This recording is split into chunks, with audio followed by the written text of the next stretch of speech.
Morning সকলকে। এখন বাজে সকাল 7:30। পেছনটা চারিদিকে দেখতে পাচ্ছেন কুয়াশা পড়ে ভীষণ ভেজা ভেজা লাগছে গাছের পাতাগুলো, এবং মাটির নিচেও, মাটির দিকটাও যদি আমরা তাকাতে পারি আপনারা দেখতে পাচ্ছেন কিনা, মাটিও ভিজে গেছে কুয়াশা পড়ে। আর এখন আমরা এখনও গাছ বাড়িতে আছি, ব্রেকফাস্ট করতে এখনও যাইনি। তবে অনেক রকম পাখির আওয়াজ শুনতে পাচ্ছি। আর হ্যাঁ, কাল রাতে আমরা আমাদের কটেজ এরিয়া মানে এই ট্রি হাউস এরিয়াতে বাঘ দেখেছি। সেটা বাঘিনী ছিল, এবং সে আমাদেরকে দেখে জঙ্গলে মানে এক্স্যাক্ট গাড়ির যে রাস্তাটা তার পাশে যে জঙ্গলটা ছিল একদম মানে আমাদের এক হাত দূরে ওই জঙ্গলের মধ্যে বসে মাথা বের করে আমাদের দিকে তাকিয়ে গং গং করে গংড়াচ্ছিল রাগে, কারণ কি আমরা সরছিলাম না, ও হয়তো রাস্তা পার হয়ে যেত। এবং সেটা কিছু সেকেন্ডের জন্য আমরা দেখেছি বলে আমি ভিডিও করতেও পারিনি, বাট দেখেছি, উপভোগ করেছি এবং নিরাশ হইনি যে আশা অ্যাটলিস্ট সার্থক হয়েছে, এবং এই ট্রি হাউসে থাকাটাও অ্যাটলিস্ট সার্থক হয়েছে। এই এরিয়ার মধ্যে বাঘটা দেখেছি, ভীষণ ভালো লাগছে এবং ভীষণ এনজয় করছি, উপভোগ করছি অ্যাটলিস্ট সকালটা খুব সুন্দর করে।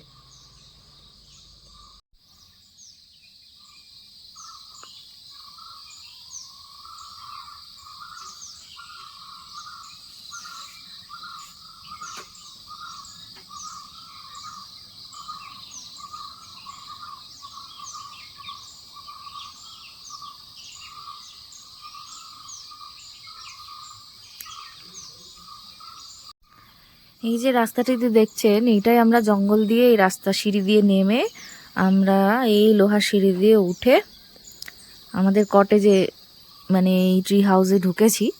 তো এর পাশ দিয়েও জঙ্গল যদি আপনারা দেখেন ভীষণ সুন্দর।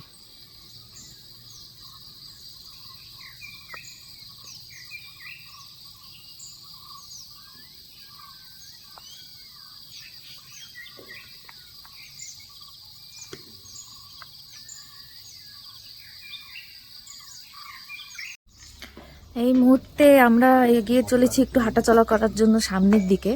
তো কটেজ থেকে নেমে আমরা এগিয়ে যাচ্ছি জঙ্গলের ভেতরে, ওইখানে আমরা একটু হাঁটাচলা করে চারিদিকটা দেখব। তো লেটস সি কি দেখা যায়।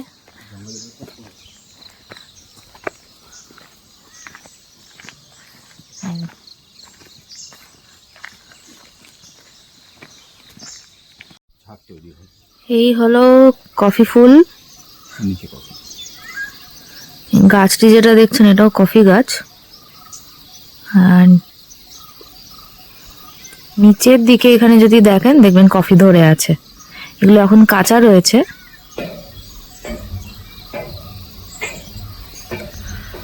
এই দেখুন ছোট্ট একটু বাঁশ গাছ, এই যেটা বাঁশের পাতা একদম ছোট্ট হয়ে আছে, এখানেও আছে একটা, দেখুন ছোট্ট বাঁশ গাছ। এখান থেকে এই জায়গাটা দেখুন, দূরে মেঘ হয়ে আছে। ট্রি হাউসটা দেখা যাচ্ছে, এই ট্রি হাউসের ঠিক নিচেই টাইগার এনকাউন্টার কিন্তু হয়েছিল এখানেই এক স্টাফের সাথে। সেটা অন্য একটা ভিডিওতে আপনারা দেখতে পারেন, চ্যানেলটির নাম ক্লিকাটেল।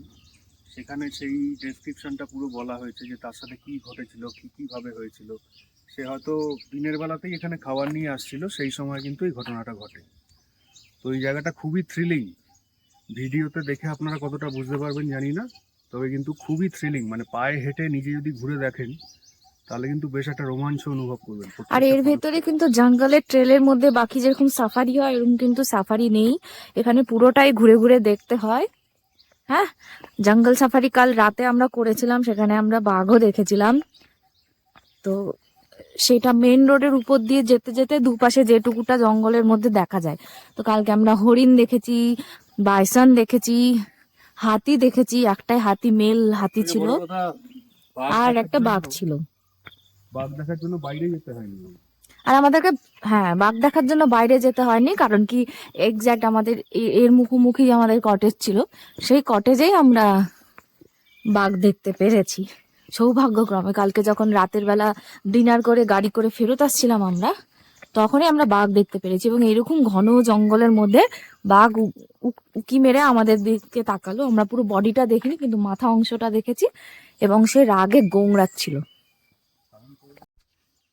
আচ্ছা, এই জায়গাটা আপনারা দেখতে পাচ্ছেন, এই একটা, এই একটা, এটা হাতির পটি, আর এই যে এটা, এটা, এটা, এগুলো হাতির পায়ের ছাপ।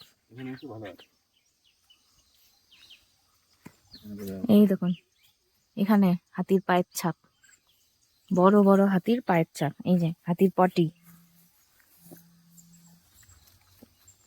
এই জায়গা দিয়ে যখন আপনারা বেড়াতে আসবেন, তো অবশ্যই খেয়াল রাখবেন ঘরে গিয়ে যাতে জামা কাপড় ঝেড়ে দেখে নেন, কারণ কি এখানে খুব জোকের উপদ্রব। কালকে আমাকে জোক ধরেছিল। আমি ডিনারের জন্য যখন ওখানে নেমেছি, তখন আমি দেখছি আমার প্যান্টে একেবারে থায়ের ওখানে একেবারে তাজা রক্ত দগদগ করছে অনেকটা জায়গা জুড়ে। তো আমি কোনো ব্যথা বেদনা কিছু মানে কি বলবো, ফিল করতে পারছিলাম না, তাই বুঝতেও পারছিলাম না যে হয়েছেটা কি।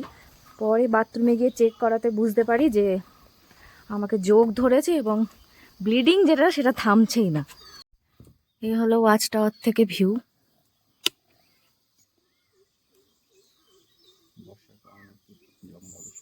বর্ষার কারণে ঝোপঝাড় বেশি হয়ে গেছে আসলে।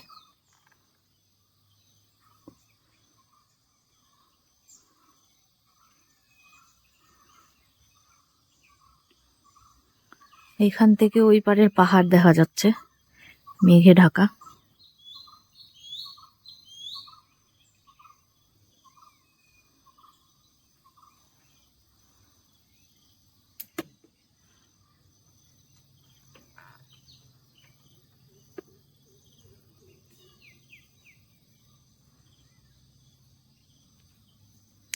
এই গাছটা হচ্ছে ডুমুর গাছ।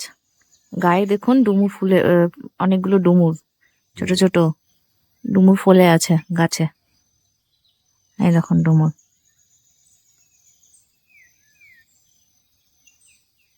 এবং গাছের সাইজ দেখে মনে হচ্ছে এটা অনেক পুরনো, গাছটা অনেক পুরনো ডুমুর গাছ।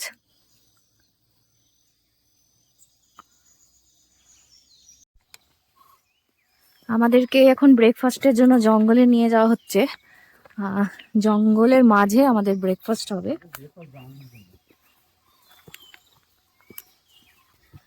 দেখুন কেমন জঙ্গল, দেখতে পাচ্ছেন? বেশ থ্রিলিং ব্যাপার কিন্তু। খাবেন জঙ্গলে, ঘুমোবেন জঙ্গলে, ঘুরবেনও জঙ্গলে পায়ে হেঁটে, এবং আপনি হয়তো কাউকে দেখতে পাচ্ছেন না, কিন্তু কেউ না কেউ তো আপনাকে অবশ্যই দেখতে পাচ্ছে জঙ্গলের ভেতরে। এই দেখুন, এবার এই জায়গাটা দিয়ে আমরা উঠে যাচ্ছি।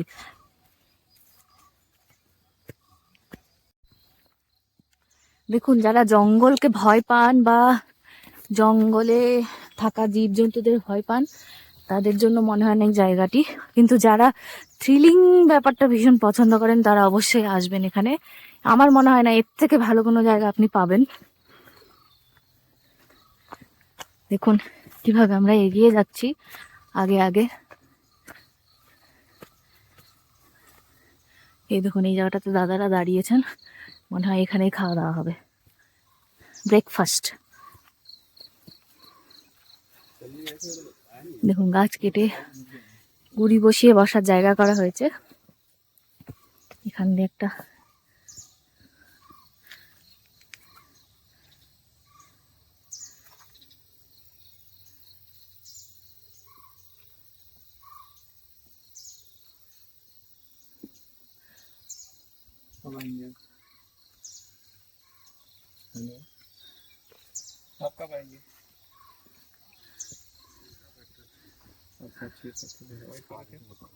দেখুন আমাদের ব্রেকফাস্ট পর্ব শুরু হয়ে গেছে। চলুন দেখাই কি কি আছে।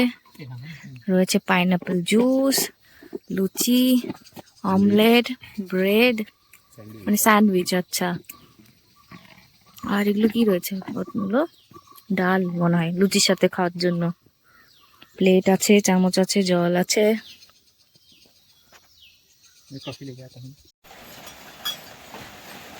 আজকে সত্যি এটা দারুণ সুন্দর সকাল। আমরা সকালে উঠে ব্রেকফাস্ট করে জঙ্গলে বসে ব্রেকফাস্ট করলাম, সেটা একটা আলাদা রোমাঞ্চ, আলাদা অনুভূতি। তারপরে এখানে এসে এই ট্রি হাউসের ব্যালকনিতে বসে বাইরে এরকম বৃষ্টি পড়ছে, আর আমরা কফি নিয়ে স্যান্ডউইচ নিয়ে বসে আছি।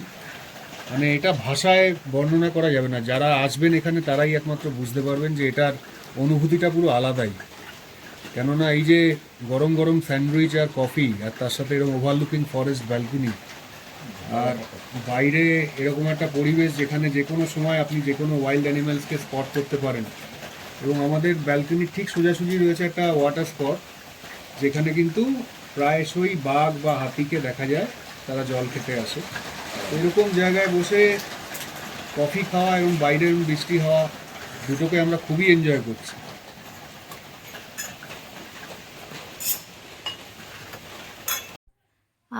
হ্যালো, আজকে আমাদের দ্বিতীয় দিন ওয়াইনারে। এই জায়গাটা আপনাদের দেখেছিলেন, এটা আমাদের ডাইনিং প্লেস, কালকে আমি দেখিয়েছিলাম। আজকে আমরা গাছবাড়িতে আর থাকছি না, আজকে আমরা চলে এসেছি এই কটেজগুলোতে, এগুলোকে জঙ্গল কটেজ বলে এরা। এখানে দেখুন, এদের এখানে আমার চোখের সামনে তো 3টে জঙ্গল কটেজ পড়ছে, আরও হয়তো ওদিকে আছে। এইখানে একটা জঙ্গল কটেজ, আর এদিক দিয়ে রাস্তা বেরিয়ে গেছে, সেই দিকে থাকতে পারে। এখানে সুন্দর বাগান করে রাখা হয়েছে। চলুন আমাদের রুমটা কেমন সেটা দেখিয়ে দিই। এখান থেকে দেখে মনে হচ্ছে যে আমরা খুব ছোট ঘুপচি জায়গার মধ্যে চলে এসেছি, but let's wait for the surprise. Actually এইটা হচ্ছে রুম, রুমের ভেতরটা আপনারা একটু দেখে নিন। এইটা হলো ডাবল বেড, আর এইটা হলো সিঙ্গেল বেড, যেটা আমার বেড, এবং তার সাথে রয়েছে একটা উন্মুক্ত জানলা যেখান দিয়ে পুরো জঙ্গল ফেসিং।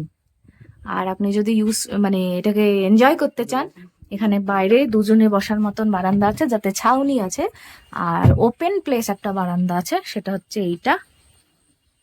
এইখানে এসেও আপনি পুরো জঙ্গলটাকে এনজয় করতে পারেন। দেখছেন চারিদিকে?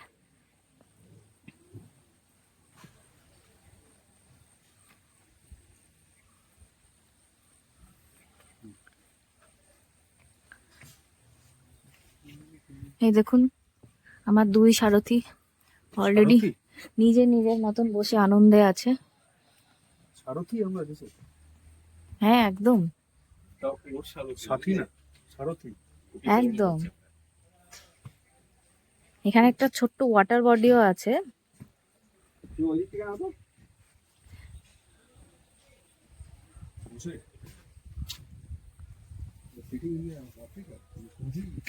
Yeah, it really looks like Africa. It really looks like Africa.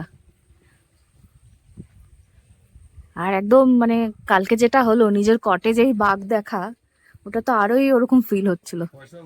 হ্যাঁ, যা খরচ করে আসা হয়েছে পুরো পয়সা করে বসুল হয়ে গেছে। আপনাদেরকে ভীষণভাবে রেকমেন্ড করি, যদি আপনাদের সময় হয় এত দূর আসার জন্য, সেভাবে ছুটি পান এবং আপনাদের সামর্থ্যের মধ্যে কুলোয়, তাহলে অবশ্যই আপনারা এখানে একবার আসবেন। কারণ কি, এই রকম মানে যে থ্রিলটা আমরা এনজয় করেছি, সেটা আশা করি ওই নর্থ বেঙ্গলের জঙ্গলে গিয়ে আপনারা পাবেন না, একদমই নয়। তো দারুণ লেগেছে, দারুণ। এর আগে আমি এমপিতে গেছি কানা বান্ধবগড়ে, সেখানেও দারুণ লেগেছিল, বাট এটা একটা আলাদা রকম। এখানে আলাদা ভাইব আছে, খাওয়া গুলো আলাদা। তারপর জঙ্গলে এত ভাবে, মানে একদম আমাদের 2 হাত পরেই বাঘটা ছিল রাতের বেলা, যেটা আমাদের কটেজের বাইরে বাঘ ছিল। সে উকি মেরে আমাদেরকে ভয়ে ভয়ে জঙ্গল থেকে মুখটা বের করে শুধু তাকিয়েছিল। দারুণ এক্সপিরিয়েন্স ছিল, দারুণ দারুণ।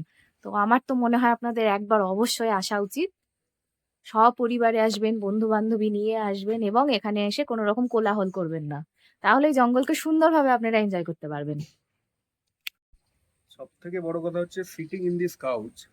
আপনারা ক্যামেরা দেখে নিন, ঘরের জাস্ট এই কাউচটায় বসে, এবং এটা আমার কাউচ।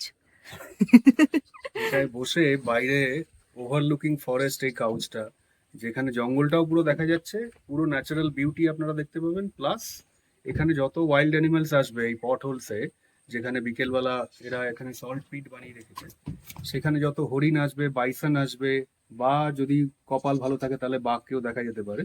তো সেইগুলো উপভোগ করা ঘরে বসে, এটা কিন্তু আলাদা এক্সপিরিয়েন্স। আগে এখানে আমরা ভিডিও দেখেছি ইউটিউবে, এই যে এই জায়গাটা যেখানে আমি আঙুল দেখাচ্ছি, ওই জায়গাটাতে বাঘকে কিন্তু কিল করতে দেখা গেছে, সে কিল নিয়ে ছ্যাঁচড়াতে ছ্যাঁচড়াতে কিলটাকে নিয়ে যাচ্ছিল, সেই ভিডিও হরিণ আমরা হরিণ। দেখেছি, মানে এক্সাক্ট এই কটেজ থেকে ওই ভিডিওটা তোলা। আমরা দুটো কটেজ বুক করেছি, দু রকম কটেজ আর কি, একটা হচ্ছে ট্রি হাউস আর একটা হচ্ছে জঙ্গল কটেজ। তো আজকে দ্বিতীয় দিন আমরা রয়েছি জঙ্গল কটেজে, আর প্রথম দিনটা গতকাল আমরা ছিলাম ট্রি হাউসে। তো ট্রি হাউসটা একদম ডিপ ইনসাইড দ্য ফরেস্ট, যেখানে আপনার সাইটিং এর চান্স অনেক বেশি। Within the property you can sight animals like tiger, deer. তো সেইগুলো সাইটিং করলে আপনার ট্রি হাউসে একদিন থাকা উচিত, সেটা অবশ্যই আমাদের তরফে রেকমেন্ডেড। আর সেকেন্ড দিনটা জঙ্গল কটেজ। জঙ্গল কটেজ হচ্ছে ওভারলুকিং টু ফরেস্ট, যেটা আমার পিছন দিকটা পুরোটাই দেখতে পাচ্ছেন ওপেন স্পেস ফরেস্টে। এবং এখানে এরা সল্ট পিট বানিয়ে রেখেছে, যেখানে বিকেল বেলার দিকে হরিণ, বাইসন এরা এই নুন খেতে আসে। আর একটা ওয়াটার হোলসও রয়েছে। তো সেখানে সিটিং ইন দ্য কাউচ, যেটা ইনসাইড এই ঘরের মধ্যেই রয়েছে, সেখানে বসে পুরো এই ভিউটা এনজয় করা যায় এবং ওয়াইল্ড অ্যানিমালস দেখা যায়। তো এখানে খরচ খরচার হিসাবটা আমি একটু বলে রাখি। সেটা হচ্ছে যে আমরা যে প্রথম দিন ট্রি হাউসে ছিলাম, সেই ট্রি হাউসে আমাদের পার পার্সন ইনক্লুডিং অল মিল, থাকা খাওয়া সব নিয়ে 8,000 টাকা করে পড়েছে। তার মানে তিনজনের আমাদের 24,000 টাকা পড়েছিল প্রথম দিন, যেটা ট্রি হাউসের খরচা। আর সেকেন্ড দিন এই জঙ্গল কটেজে যখন আমরা শিফট হলাম, আজকের দিনের আমাদের including all meals per person লাগছে 6,000 টাকা করে। তো 6,000 টাকা তিনজনের মিলিয়ে হচ্ছে 18,000। আর প্রথম দিনে লেগেছে 3 × 8 = 24,000। তো ওভারঅল আমাদের 42,000 এই প্রপার্টিতে খরচা হলো, যেটা ট্রি হাউস আর জঙ্গল কটেজ মিলিয়ে তিনজনের খরচা 42,000। তো এটা গেল এই জঙ্গলের মধ্যে থাকার কটেজ এবং ট্রি হাউসের খরচ। এছাড়া ব্যাঙ্গালোর থেকে আমরা এসেছি। ব্যাঙ্গালোরে আপনারা দুভাবে আসতে পারেন কলকাতা থেকে, একটা ফ্লাইট অথবা ট্রেন। তো আমাদের যে ট্রিপটা করেছি আমরা, তাতে আমরা এসছি ট্রেনে আর ফিরবো ফ্লাইটে। তো তার প্রত্যেকটা মাথা পিছু আপনারা ক্যালকুলেট করে দেখে নিতে পারেন কিরকম খরচা পড়ছে। ট্রেন বা ফ্লাইট যাতেই আসুন, সেখানে সেই অনুযায়ী যার যেরকম বাজেট সেই অনুযায়ী টিকিট বুক করবেন। আর তারপরে যেটা করা উচিত সেটা হচ্ছে ব্যাঙ্গালোর থেকে আপনাদের একটা গাড়ি নিতে হবে, যে গাড়িটা একদম ডাইরেক্টলি এই প্রপার্টি অব্দি নিয়ে আসবে। তাতে ধরে নিন অ্যাপ্রক্সিমেটলি 15,000 থেকে 17,000 টাকা মতো খরচা পড়বে, ইনক্লুডিং টোল। প্লাস এখানে কেরালার বর্ডার ক্রসিং এর সময় একটা ফিস দিতে হয়, যেটা ওখানে ড্রাইভার আপনাকে চার্জ করবে গাড়ির ভাড়ার মধ্যে। তো সব মিলিয়ে মোটামুটি 17,000 মতো খরচা পড়বে। আর তাতে আপনি 4 দিন ঘুরতে পারবেন। তো আমাদের ক্ষেত্রেও আমরা এখানে 2 নাইট থাকছি, তারপরে ব্যাঙ্গালোরে গিয়ে আমরা একটা নাইট থাকবো। ওখান থেকে আমাদের নন্দী হিলস যাওয়ার প্ল্যানিং আছে। তো আপনারা দেখতে থাকুন পুরো ভিডিওটা। আশা করি পুরো ট্যুরের আমাদের আইটেনারি ডিটেলস আপনারা পেয়ে যাবেন, পুরো খরচের হিসাবটা আমরা দিয়ে দেবো, এবং প্রত্যেকটা জিনিস কিভাবে বুক করবেন তার ডিটেল লিংক আমরা ডেসক্রিপশন বক্সে দিয়ে দেবো। তো দেখতে থাকুন আমাদের চ্যানেল ভাইরাল ব্লগ। আশা করি আপনাদের ভালো লাগবে, এবং আপনাদের কিরকম লাগলো ভিডিওটা দেখে তার মতামত অবশ্যই কমেন্ট বক্সে জানাবেন। Thank you.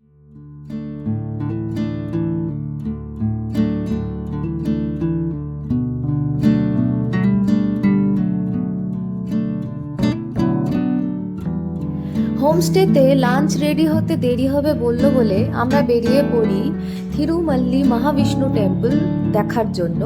এটি 5,000 বছর পুরনো একটি মন্দির, যার চারিপাশে প্রাকৃতিক সৌন্দর্য ভীষণই সুন্দর।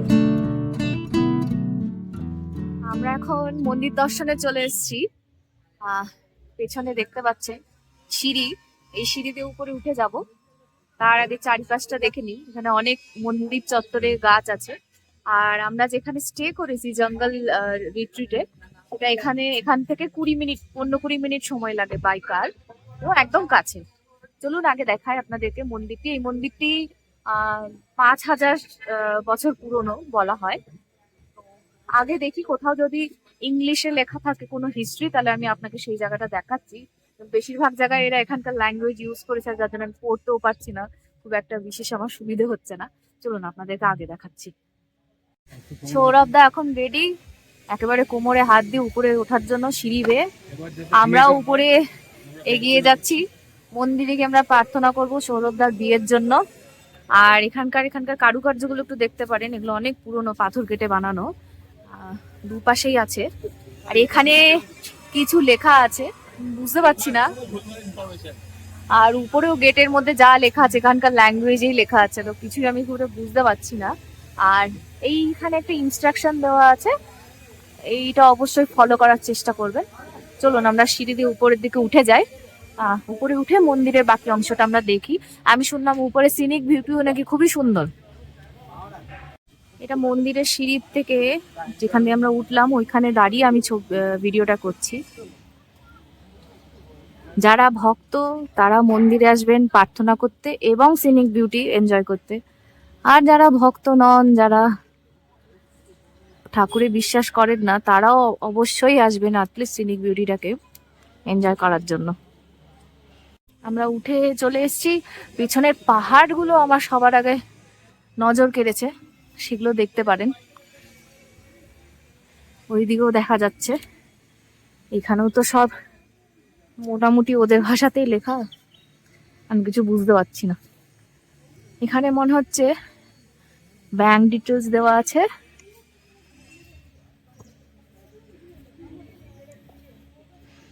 আর কিছু হয়তো এখানকার গাইড বা তথ্য নিয়ে এখানে কিছু বুকস অ্যান্ড পেন ড্রাইভ পাওয়া যায়।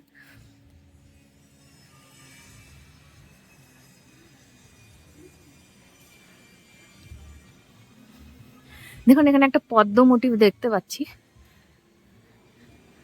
মন্দিরটা আমার মনে হয় অনেকটা ভেঙে গেছে, স্বাভাবিক 5000 বছরের পুরনো মন্দির।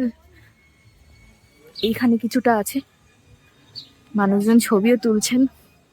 আজকে দশেরা, দশেরা মানে আমাদের বাংলায় দশমী। আজকে সবাই মন্দিরে এই পুণ্যতিথিতে এসছেন ঠাকুরের আশীর্বাদ নিতে।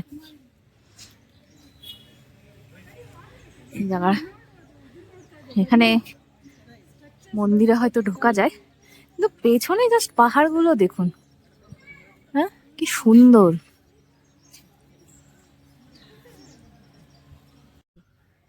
এটা হচ্ছে অরিজিনাল টেম্পল, যেটা বহু পুরনো প্রাচীনকালে তৈরি হয়েছিল। এটা এখন ভেঙে গেছে পুরোটাই, ধ্বংসাবশেষ দেখা যাচ্ছে। আর বাকি যেগুলো পাশে দেখতে পাচ্ছেন এগুলো হচ্ছে নতুন, মানে যেগুলো এই নতুন সিমেন্ট দেখা যাচ্ছে ওগুলো নতুন আর কি। মার্বেল দিয়ে করা। এইখানে নতুন একটা বেদি বানিয়ে দিয়েছেন, আর এর ভেতরেও এখানে কাঠের কাজ চলছে, তো এটা মনে হয় নতুন হচ্ছে। আমি যেটা বলছিলাম যে ইংরেজিতে কিছু লেখা থাকলে আপনাদেরকে দেখাবো, মনে হয় পেয়েছি। এইখানে দেখুন টেম্পলটার অ্যাকচুয়াল স্ট্রাকচার কি সেটা দেওয়া হয়েছে। আমার কেমন জানি স্ট্রাকচারটা বেসারা স্টাইল লাগছে। মানে আপনারা জানেন কিনা টেম্পলের 3 রকম স্ট্রাকচার হয় আমাদের ইন্ডিয়াতে, নাগারা, দ্রাবিড়া অ্যান্ড বেসারা। নাগারা হচ্ছে আমাদের নর্থ ইন্ডিয়ায়, খাজুরাহো টেম্পল হচ্ছে মোস্ট রিচেস্ট আর্কিটেকচারের মধ্যে পড়ে নাগারা স্টাইল। আর initial stage of Nagara style হচ্ছে পুরীর যে মন্দিরগুলো দেখেন সেইগুলো। আর দ্রাবিড়া হচ্ছে সাউথ ইন্ডিয়াতে আপনারা যেটা দেখেন পাহাড়ের চূড়া থেকে কেটে কেটে নিচ অব্দি ওরা পুরো মন্দিরটাকে বানায়। আর বেসারা হচ্ছে ওই দুটোর মাঝামাঝি। এটা হচ্ছে বুঝতে পারছেন কোন রিজিয়ানে, সাউথ আর নর্থ যেই রিজিয়ানগুলোতে মিক্সড হয়েছে সেই এলাকাগুলোতে বেসারা স্টাইল টেম্পল দেখা যায়।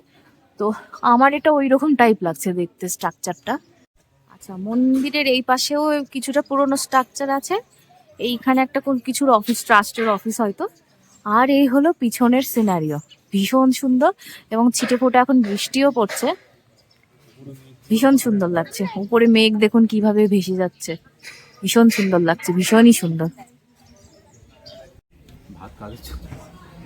মন্দির দর্শন করে আমরা সোজা চলে আসি আমাদের হোমস্টেতে লাঞ্চ করার জন্য।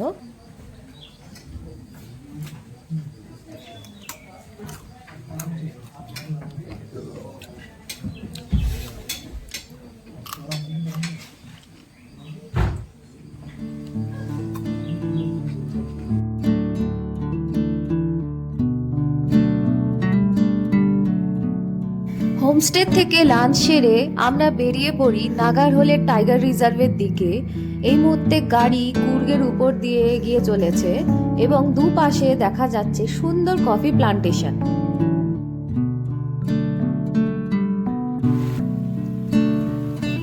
আমরা নাগারহোলেতে এসেছি, কারণ বৃষ্টি হওয়ার কারণে সমস্ত সাফারি ক্যান্সেল হয়ে গেছে। বাট স্টিল আপনাকে কিছু দেখিয়ে দিই এখানকার টিকিট কাউন্টার।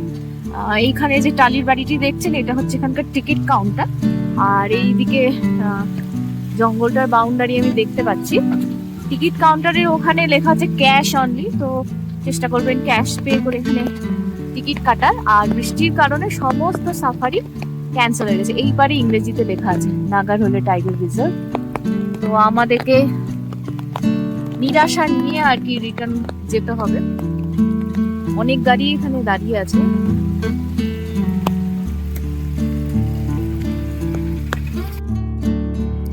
মনে একরাশ নিরাশা নিয়ে আমরা ফেরত আসি আমাদের হোমস্টের দিকে। আমরা নাগারোলে যে গিয়েছিলাম সেটা কর্ণাটকের মধ্যে পড়ে এবং সেখানে প্রচণ্ড বৃষ্টি পড়ছিল, যার জন্য সাফারি ক্যান্সেল হয়ে যায়। কিন্তু কেরালাতে ঢোকার পর দেখছি একদমই বৃষ্টির নামগন্ধই নেই।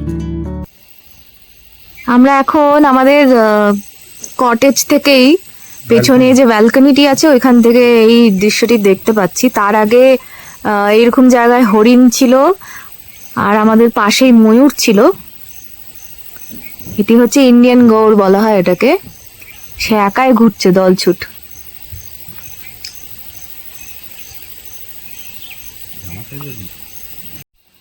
দেখুন দূরে গরুর মতন একটা জিনিস দেখছেন, হয়তো এগিয়ে চলে যাচ্ছে। সেটাই হলো ইন্ডিয়ান গৌড়। আমাদের ব্যালকনি থেকে আমরা দেখতে পাচ্ছি। আমার মনে হয় এখানে ওয়াচ টাওয়ারে গেলে আমরা আরো ভালো দেখতে পাবো। এই দেখুন এগিয়ে যাচ্ছে, মাথায় বিশাল বড় শিং।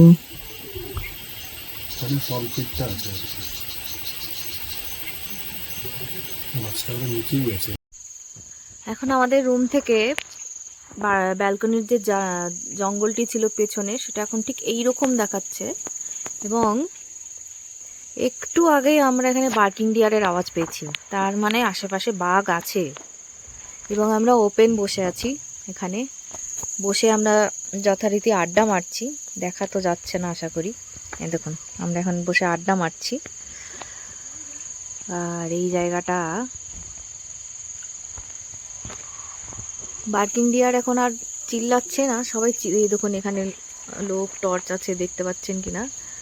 লোক দৌড়ে এসছে দেখার জন্য যে আদৌ বার্কিং ডিয়ারের জন্য বাঘ দেখা যাচ্ছে কিনা। প্রত্যেকেই আমরা হতাশ হয়েছি এখনো পর্যন্ত, যেহেতু অন্ধকার হয়তো সামনে এলেও আমরা চোখে দেখতে পাচ্ছি না।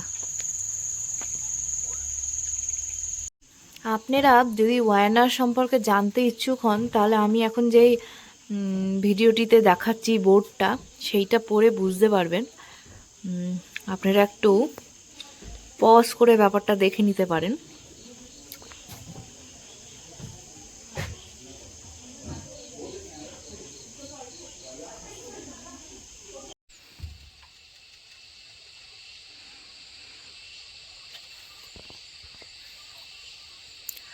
এখন বাজে ভোর 6টা। বাইরে দেখতে পাচ্ছেন? এখন আমি ঘরের জানলা দিয়ে এই ভিডিওটা করছি, বারান্দার দিকে যাইনি।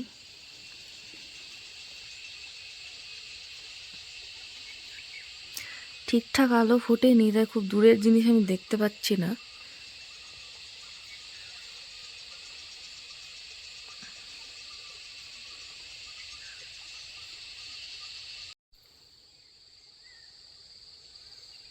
তো ক্লিয়ার ভিজিবিলিটি।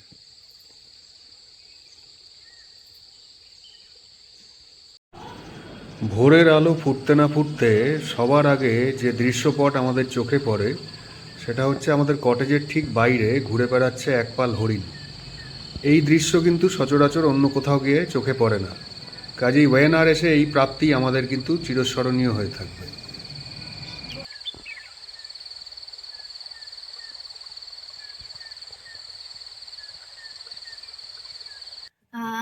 আজকে আমাদের ওয়ায়ানার ফরেস্টের লাস্ট ডে। এখানে আমরা আছি এই মুহূর্তে, ব্রেকফাস্ট টেবিলে বসে আছি। আর এই হলো সৌরভ দাও ওখানে আছে। সৌরভ দাও এটা ইডলি কিনা আমি জানি না, আপনাদেরকে দেখাচ্ছি নতুন জিনিস, কারণ এর মধ্যে নারকোল মেশানো আছে। এবং আজকে আমরা ব্রেকফাস্ট করে চেক আউট করবো এবং আরো কিছু জায়গা আছে। ব্যাঙ্গালোরে আজকে যাব, ওখানে আমাদের যে নাইট স্টে আছে। কিন্তু ওখানে যাওয়ার আগে আমরা রাস্তায় কিছু ওয়াটারফলস, মাইসোর প্যালেস আর কিছু টেম্পল আছে, ওগুলো ভিজিট করে নেবো। সঙ্গে থাকুন এবং আগে দেখতে থাকুন। এবং হ্যাঁ, এখন আমি আপনাদেরকে দেখিয়ে দিচ্ছি ব্রেকফাস্টে আমি কি পেয়েছি। এই সাদা সাদা গোল গোল যেটা দেখছেন ওটা ইডলি টাইপের কিছু, বাট ওতে নারকেল দেওয়া আছে, অমলেট দিয়েছে, ছোলার একটা তরকারি, এটা ছোট কলা, ওয়াটারমেলন জুস এবং ফ্রেশ জুস, এটা কোনো আর্টিফিশিয়াল কোনো কালার দিয়ে বানানো নয়।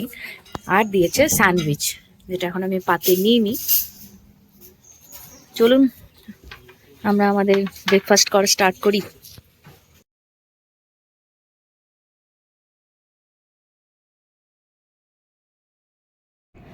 এই মুহূর্তে আপনারা যে কাঠবিড়ালিটি দেখতে পাচ্ছেন, এটিকে মালাবার স্কুইরেল বলা হয়। এখানে এরা দুই বন্ধু, তার মধ্যে একটির নাম হচ্ছে মানু। তারা প্রায় এখানে পোষ মেনে গেছে। এখানে যখন যে আসে তার হাত থেকে এরা কলা খায়। আমি অবশ্য জিজ্ঞেস করলাম যে এরা বাদাম খায় কি না, তো এরা বললো যে এরা কখনো বাদাম দিয়ে দেখেনি, মূলত এই কাঠবিড়ালি দুটি কলাই খেয়ে থাকে এদের থেকে। এই ছিল ওয়ানার জঙ্গলের ভ্রমণের শেষ দিনের সুন্দর একটি দিললিপি, যেখানে আমরা দেখলাম ওয়ানার জঙ্গলের প্রাকৃতিক শোভা। পরবর্তী সফরের অভিজ্ঞতা নিয়ে খুব তাড়াতাড়ি ফিরে আসব। আমি সুলেখা এবং আপনারা দেখছেন আমার চ্যানেল ভাইরাল ব্লগ। যদি ভিডিওটি ভালো লাগে অবশ্যই চ্যানেলটি সাবস্ক্রাইব করবেন এবং বেল আইকনটি ক্লিক করবেন, তাতে নতুন ভিডিও এলে আপনারা নোটিফিকেশন পেয়ে যাবেন।